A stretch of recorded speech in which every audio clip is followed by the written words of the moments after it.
Hi, grade 10. So this is the lesson number 4 from quadratic relation unit number 5. Okay. So at the end of this lesson, you should be able to convert the quadratic function from standard form to factored form and also the factored form to standard form. Okay.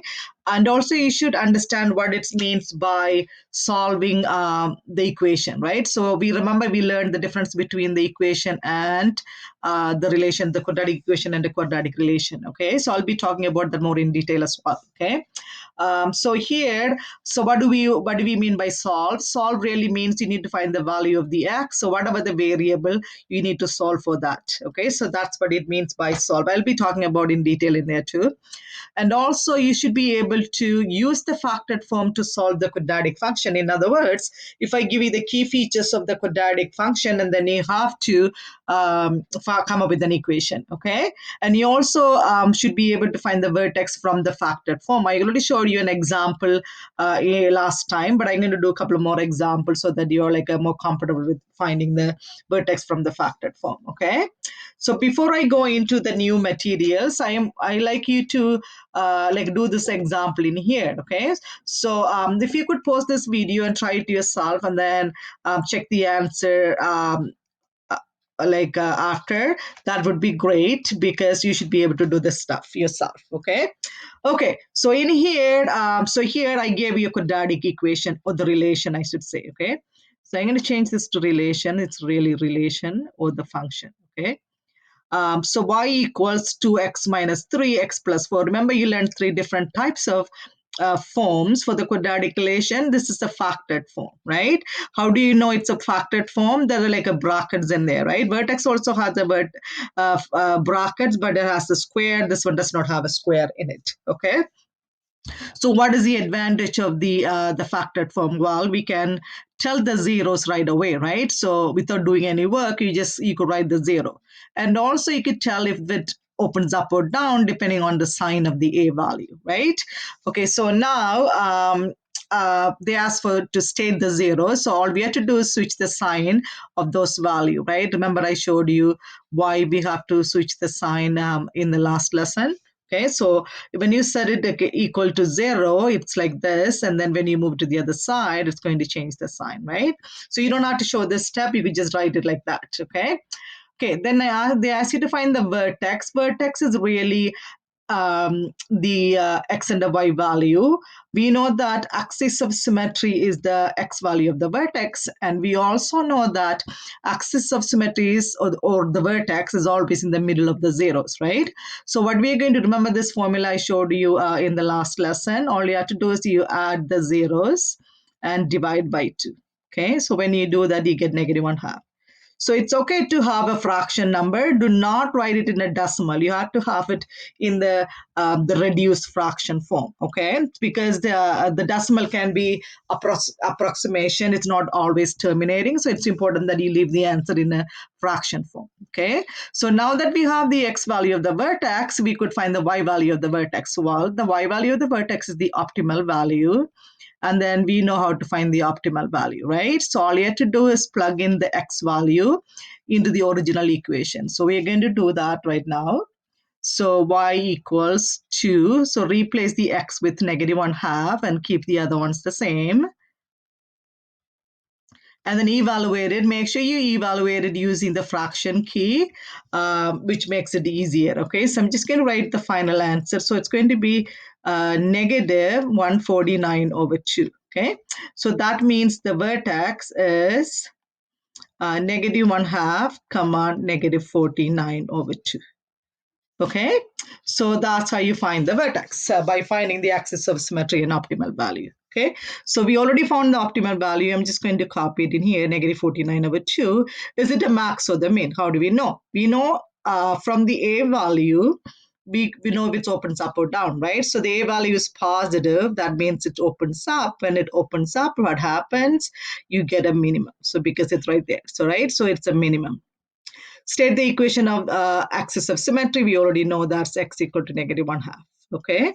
They also ask you to graph it. I'm just going to skip the graphing part because it's really hard to draw it on the on the screen in here, so you could try that yourself, right? So it's pretty straightforward. You just mark your x zeros and the vertex, and you connect the dots to make a nice U-shaped graph. Okay.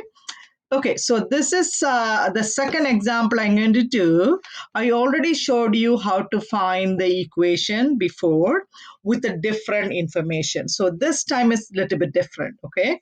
The last time I gave you a direct point to find the A value, like I gave you a y-intercept and a point, which is a direct question. This is a little bit like indirect, okay? So this one also I gave you the zeros and asked you to find the factored form. Instead of giving a point, I gave you the optimal value. We know the optimal value is the y value of the vertex, right? So we know y value of the vertex is 6. We need to find the x value of the vertex. So we know the x value of the vertex is always in the middle of the zeros, right? Remember I showed you how to find this, the x value of the vertex from the zeros. We just have to add the zeros, which is already given to you. 5 plus -3 over 2, which gives you what? 2 over 2, which is 1, right? So that is my x value of the vertex, okay? So I'm going to put that in a side there, okay? So now we're going to find the equation. So we know the equation start with like this because it's like a factored form, right? X minus s, x minus t, and then we are going to plug in your the zeros. Remember to switch the sign in here because when we take it out, we switched it. So you had to put it back, you had to switch it. And then we're going to use our x and the y value to find the a value, right? So I'm going to substitute the 6 for the y and then 1 for the x, okay? Okay, now that, what do we get? So this is -4, that's a +4, which is 4 times the -4 is -16, so you get -16 over a. Then we are going to divide both sides by -16, right? Which is going to give you what, when you reduce it will be -3 over 8. Okay, that means our equation of the quadratic equation is we're just going to substitute our a value into this step here, right? So it's going to be x minus 5 and an x plus 3. That's about it, okay? So the difference is how to find the x value into here, right? So it's a little bit different, okay? Okay, so here, so this one I never showed you this example as well, right? So this is the how to convert the factored form to standard form. Remember I showed you the standard to factored, you just have to factor it. So to go from here to there, like a factor to standard, all you have to do is you have to expand it, okay? So we know the factored form is going to look like this, right? And the standard form is going to look like this. Okay, so just expand it. You did this before too, like in the factoring unit. Okay, you learned how to expand it out. So here we have two binomial. We do that by FOIL, right? Do you remember FOIL, like a first outside, inside, last? I'm going to keep the 3 and then I'm going to FOIL it. Okay, it's easier that way. Okay, so here I'm going to multiply those two and then this and this. You remember all of this, right? So it's going to give you x squared minus 3x plus 4x minus 12. Okay, then I'm going to simplify the like terms in the bracket. So it'll be what, x squared plus x minus 12.